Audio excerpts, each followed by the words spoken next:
escalating economic war with China. I say we are getting very close to a trade deal. The question, though, will it be the wrong deal? China extending an olive branch by scrapping its investigation into U.S. sorghum imports. It was worth about $1 billion. The latest move that brings a potential deal closer. If it's only going to focus, though, on trade, even the rumored offer of cutting the deficit by $200 billion, but mostly ignore intellectual property, the question I'm asking is, should we celebrate that? Here with me now to discuss, Jillian Melcher, Wall Street Journal editorial page writer, Kevin Kelly, Benchmark Investments managing partner, Rebecca Heinrichs, Hudson Institute senior fellow, and Adriana Cohen, syndicated columnist and Boston Herald radio host. Let me start with the folks in studio. Jillian, I really believe, from what I know and the people I've spoken to, we're going to get a deal. In fact, China wants to get a deal done very quickly.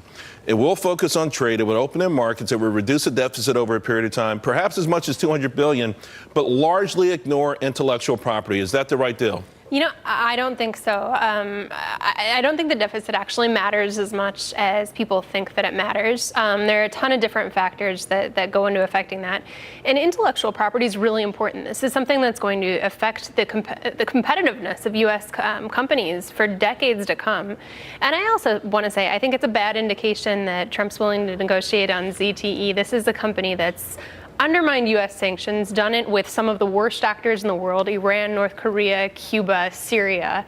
And that is an awfully big concession to give. One thing we do know, though, Kevin, if there is a deal and they throw out a number like $200 billion deficit reduction over a period of time, Wall Street probably will applaud that and the market probably will go much higher.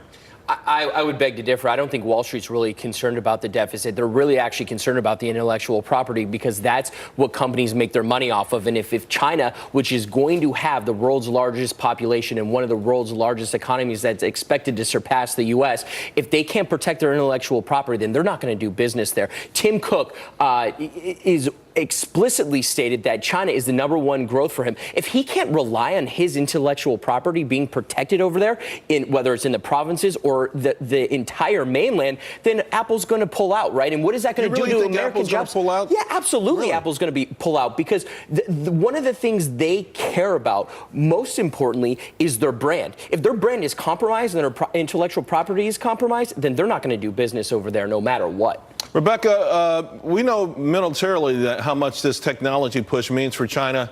They just opened a factory, a $12 billion factory. They've made their thoughts known. They already have the world's 2 fastest supercomputers. The next one they roll out is going to take this whole game to another level. From a national security point of view, how important is it that we're able to curb this growth?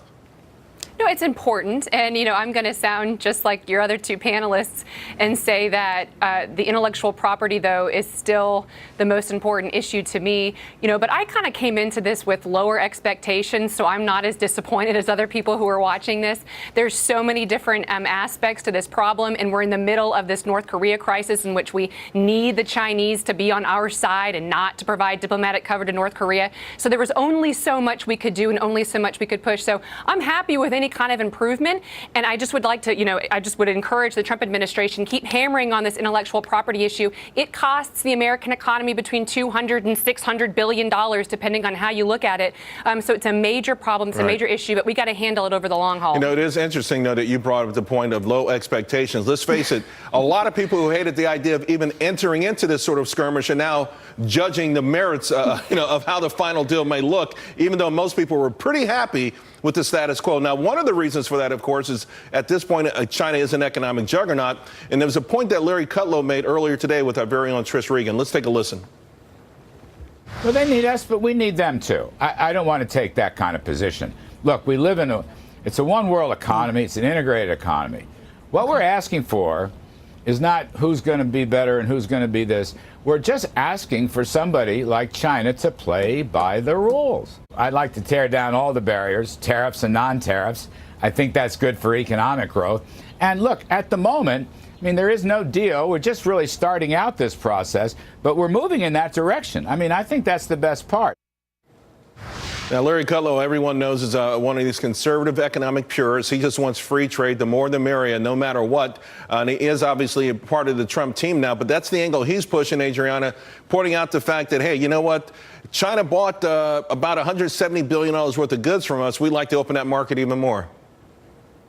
That's right. And, we do need to bring down the massive, tariff inequities between the two nations. And we do need to address intellectual property theft. Those are two important goals of this administration. But with the June 12th summit that's supposed to take place between North Korea and the United States, that's the biggest thing in front of the president right now. And as Rebecca pointed out, we need China to work with the United States, because there's no doubt that North Korea has pulled back from these talks. Many believe it's because China has gotten involved and is, manipulating strings behind the scenes against the wishes of the United States. And so how we play China right now with all the tariff and trade talks will impact how they help us or not help us with North Korea. And so I think it's prudent for the president to tread carefully here, at least get us through this first hurdle of June 12th, and then he can go from there. Hold on 1 second. I see Kevin's not shaking his head, but I've got some breaking news, actually a breaking tweet I want to share with everyone from President Trump.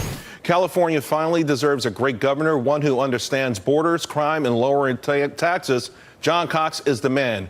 He'll be the best governor you've ever had. I fully endorse John Cox for governor and look forward to working with him to make California great again. Well, guess what, folks? Stay tuned, because John Cox will be in our very next block. All right, Kevin, you were shaking your head. Yeah, I was shaking my head because we actually don't need China. And one of the best examples is look at what happened when the sanctions were actually working. We implemented sanctions on China. We actually strengthened our news around North Korea, which previous presidents didn't do. We got them to the table. We don't need China? So we don't need China to take on North Korea. I mean, the last thing China wants is instability in the region. You saw China come around on the North Korean talks when basically we implemented the sanctions. And so it's fascinating to me, because the last thing they want is instability. They're really focused on the South China Sea. That's all they really care about. And so I would just push back that China is not the biggest impediment for us in the North Korean situation. I disagree. Let's circle back. Yeah. Everyone disagrees. On the trade. Circle back, though, if the trade deal doesn't happen, because first everyone was skeptical to, why are we doing this? And now, hey, everyone's examining the final deal. What if there is no deal?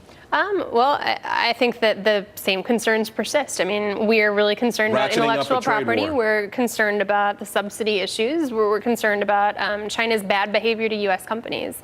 And I think that's got to be front and center. So we go through with all of these scheduled sanctions. I mean, we go through and we pull the trigger on a potential ratcheting up of the trade skirmish that we're in now. Well, I mean, it's certainly a volatile situation. There's been a lot of talk about the potential for a trade war. I think right now there's an opening to accomplish some positive things with China, address some problems that have been plaguing us for quite some time. Right. But I'll also say I think the TPP would have been really helpful. Well, that's a different topic. Hey, by the way, Peter Navarro made a comment to me that this is the now or never. And folks, I do agree with that. I don't care where you are on this. This is our last chance to cut some sort of a deal with China. So it better be a great deal.